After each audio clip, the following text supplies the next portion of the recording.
Hello everyone, how are you all? Welcome back to the channel PhD Matrix। तो आज की जो हमारी ये वीडियो है ये बहुत ही एक बेसिक कॉन्सेप्ट पे रहने वाली है कि how to get admission in PhD. तो कुछ एक बच्चे हैं, स्टूडेंट्स हैं जो कि नए हैं, जिनको ऐसा लगता है कि लाइक पीएचडी में एडमिशन पाने के लिए क्या कुछ प्रोसेस होता है या फिर क्या कुछ करना पड़ता है, उसके रिगार्डिंग ये एक बेसिक सा वीडियो रहने वाला है कि आपकी क्या क्वालिफिकेशन होती है और किस तरीके से आप लोग पीएचडी के लिए अप्लाई करते हैं, कैसे यूनिवर्सिटी आप सिलेक्ट कर सकते हैं और कैसे उसका एप्लीकेशन फॉर्म भर के और आप अप्लाई कर सकते हैं। ठीक है, तो देखिए जो फर्स्ट स्लाइड इसकी रहने वाली है हमारी,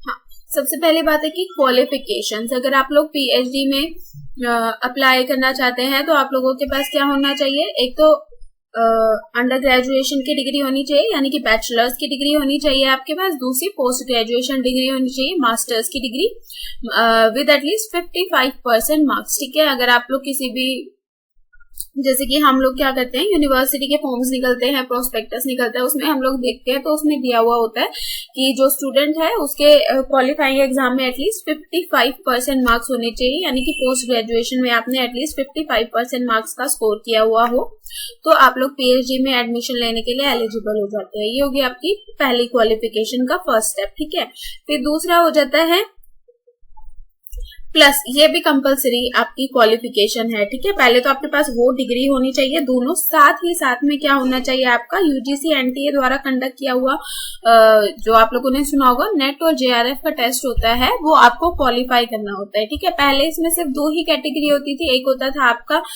नेट का और दूसरा जेआरएफ का होता था। ठीक है, नेट या JRF, NET stands for national eligibility test, JRF stands for junior research fellowship. ठीक है, तो पहले सिर्फ ये दो कैटेगरी हुआ करती थी। ठीक है, इनके, लेकिन अब क्या हो गया, अब और मतलब ये दो कैटेगरी होती थी, प्लस में क्या होता था, यूनिवर्सिटी अपने लेवल पे पीएचडी के लिए एंट्रेंस टेस्ट कंडक्ट करवाती थी। अब क्या कर दिया है कि जो यूजीसी ने ये डिसाइड कर दिया है कि जो यूजीसी नेट और जेआरएफ होता है उसके साथ साथ एक एडिशनल कंपोनेंट उसमें क्या डाल दिया है, पीएचडी ओनली क्वालिफाइड। ठीक है, मतलब या तो आप लोगों के साथ क्या होता है, जैसे आप नेट का एग्जाम देते हैं तो या तो मान लीजिए जो सबसे हाईएस्ट रैंक होता है वो उसमें जेआरएफ का होता है, जो हाईएस्ट परसेंटेज पे जो कट ऑफ जाती है उसमें आपका जेआरएफ होता है।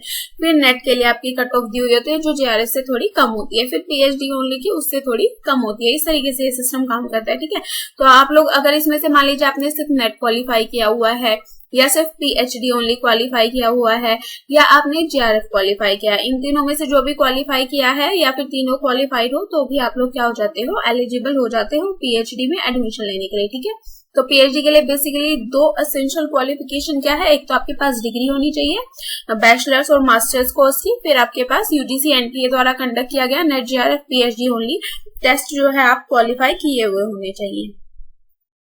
अब नेक्स्ट में आ जाएगा कि आपने ये सब कुछ कर लिया, आपने क्वालिफाई कर लिया नेट जेआरएफ भी, अब आप क्या करोगे, अब आपका नेक्स्ट टारगेट होता है कि आपको यूनिवर्सिटी आइडेंटिफाई करनी है, कि अब आपको यूनिवर्सिटी सर्च करनी है कि किसमें आप एडमिशन लेना चाहते हो। उसके लिए आप किस तरीके से प्रोसेस कर सकते हो, सबसे पहले आप एक अपने पास एक यूनिवर्सिटी की लिस्ट बना लो जिन जिन यूनिवर्सिटी में आप अप्लाई करने के लिए इंटरेस्टेड होते हो। ठीक है, depending on your preference. Preference किस तरीके से हो सकती है आपकी, मान लीजिए आप ऐसी यूनिवर्सिटी में एडमिशन लेना चाहते हो जो आपके होम टाउन में या फिर आपकी नियरेस्ट यूनिवर्सिटी रहने वाली है, या फिर आप यूनिवर्सिटी को रैंकिंग के बेसिस पे देखते हो कि जो भी बेस्ट यूनिवर्सिटी आप सिर्फ उसी में एडमिशन लेना चाहते हो, या आपकी कुछ और अलग तरीके की प्रेफरेंसेस है कि आप सेंट्रल स्टेट यूनिवर्सिटीज में ही लेना चाहते हो, प्राइवेट में नहीं लेना चाहते, या फिर आप कंफर्टेबल हो कि प्राइवेट यूनिवर्सिटी भी मिल जाए। तो जिस भी तरीके की आपकी रिक्वायरमेंट है उसके अकॉर्डिंग आप अपनी यूनिवर्सिटी की लिस्ट क्रिएट कर लो कि ये यूनिवर्सिटी मेरे लिए सुटेबल है। ठीक है, फिर आगे आप लोग क्या करोगे, यूनिवर्सिटी की लिस्ट बनाने के बाद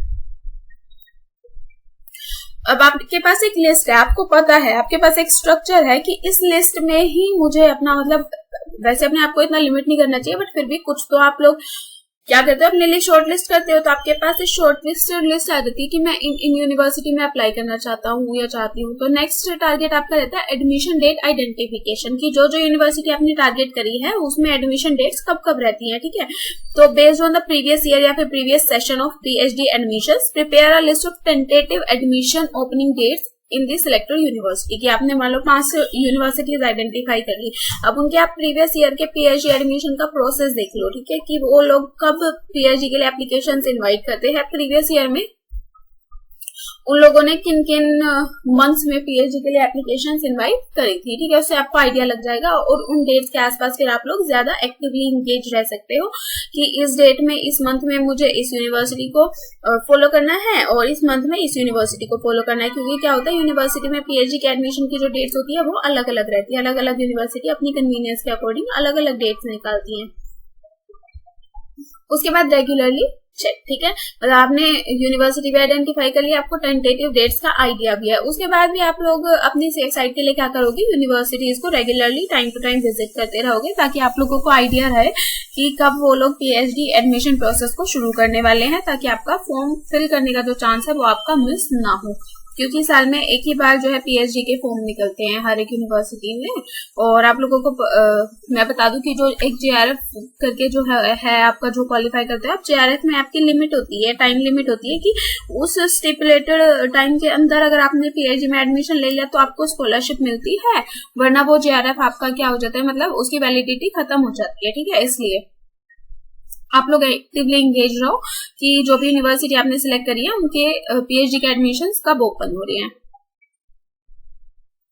filling the online application form, ठीक है, फिर जैसे ही आपको पता चला कि ऑनलाइन एप्लीकेशंस यूनिवर्सिटी की तरफ से स्टार्ट कर दिए गए हैं, फिर आप लोग क्या करोगे कि admission to PhD takes place through an online form filling process.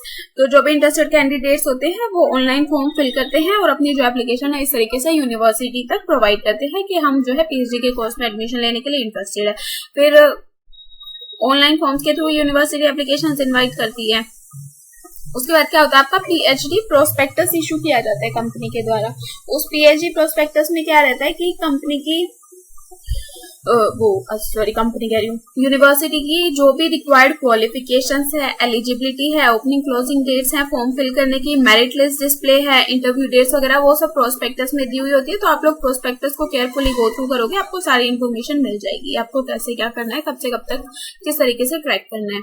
फिर हो जाता है आपका इंटरव्यू प्रोसेस की क्या होता है कि जैसे आपने एप्लीकेशन फॉर्म फिल कर दिया, फिर काम होता है यूनिवर्सिटी का शुरू, ठीक है। यूनिवर्सिटी जो है फिर मेरिट लिस्ट प्रिपेयर करती है और जो भी यूनिवर्सिटी का क्राइटेरिया होता है उसके बेसिस पे फिर कैंडिडेट्स को वाइवा वॉक या फिर इंटरव्यू के लिए इनवाइट करती है। इंटरव्यू लेने के बाद क्या होता है कि यूनिवर्सिटी की तरफ से एक फाइनल मेरिट लिस्ट बना ली जाती है। उस मेरिट लिस्ट को क्या करता है यूनिवर्सिटी अपनी वेबसाइट पे अपलोड कर देती है, जिसमें कि नाम होता है कि शॉर्ट लिस्टेड कैंडिडेट्स है, ये कैंडिडेट्स क्या हो गए पीएचडी में एडमिशन के लिए सिलेक्ट हो चुके हैं। अब इनको क्या करना है, अपनी फीस पेमेंट करनी है, ठीक है। तो मतलब आप लोगों को क्या है, एडमिशन प्रोसेस के लिए कब एडमिशन फॉर्म निकल रहे हैं, कब यूनिवर्सिटी में आपका इंटरव्यू होने वाला है और इंटरव्यू होने के बाद फिर आपकी कब मेरिट लिस्ट लगने वाली है। तो ये सारी चीजों को लेके आपको एक्टिवली एंगेज होना पड़ेगा ताकि आप किसी भी पॉइंट को मिस ना करो, क्योंकि जैसे ही आपने मिस करा वहीं से ही आपका क्या है, एडमिशन होने का जो चांसेस है वो बिल्कुल ही खत्म हो जाता है। ये सारी प्रोसेस काफी इंपॉर्टेंट रहती है। तो candidate selected for admission are required to submit the admission fee and get enroll. जिनका नाम मेरिट लिस्ट में आ गया वो अपनी फीस सबमिट करो और अपने आप को पीएचडी में एनरोल करा लो। Different from UG PG admission, ठीक है। यूजी पीजी की एडमिशन डेट्स जो आती हैं यूनिवर्सिटी में और जो पीएचडी की एडमिशन डेट्स आती है ये क्या होती है, अलग अलग होती हैं, ठीक है। यूजी पीजी की डेट्स, यूजी पीजी तो आपको पता है कि लाइक जैसे ही 12th के रिजल्ट्स आए तो अंडर ग्रेजुएशन कोर्सेज के एडमिशन शुरू हो जाते हैं, मई से ही शुरू हो जाते हैं। फिर जून जुलाई से आपके पोस्ट ग्रेजुएशन के एडमिशन शुरू हो जाते हैं, ठीक है। वहीं पे अगर मैं पीएचडी की बात करूँ तो पीएचडी क्या होता है, हर एक यूनिवर्सिटी में अलग अलग साइकिल है, ठीक है। किसी यूनिवर्सिटी में जून जुलाई में शुरू हो जाते हैं, किसी में अगस्त में आ रहे हैं आपके पीएचडी फॉर्म, किसी में सितंबर में आ रहे हैं, नवंबर में आ रहे हैं, जनवरी फरवरी में आ रहे हैं। मतलब अगर मतलब कहूँ ना कि अगर आप सारी यूनिवर्सिटी को ट्रैक करो तो इंडिया में आप लोग मतलब आउट ऑफ 12 8 मंथ्स में आपके क्या होते हैं ऑन एन एवरेज, इंडिया 12 में से 8 महीने में आपके क्या होते हैं, पीएचडी के एडमिशन फॉर्म्स ओपन रहते हैं किसी ना किसी यूनिवर्सिटी में, तो आपको आइडेंटिफाई करना पड़ेगा कि जिस टाइम पे आप सर्च कर रहे हो, स्क्रॉल कर रहे हो, उस टाइम पे कौन सी यूनिवर्सिटी के पीएचडी एडमिशन फॉर्म्स ओपन है, ठीक है। तो ये मैटर था। नेक्स्ट है पीएचडी JRF स्कॉलरशिप अमाउंट, ठीक है। मैंने आपको बताया नेट JRF आप लोग क्वालिफाई करते हैं। JRF क्वालिफाई करने पे क्या होती है, आपको स्कॉलरशिप मिलती है PhD में एडमिशन लेने पे, ठीक है।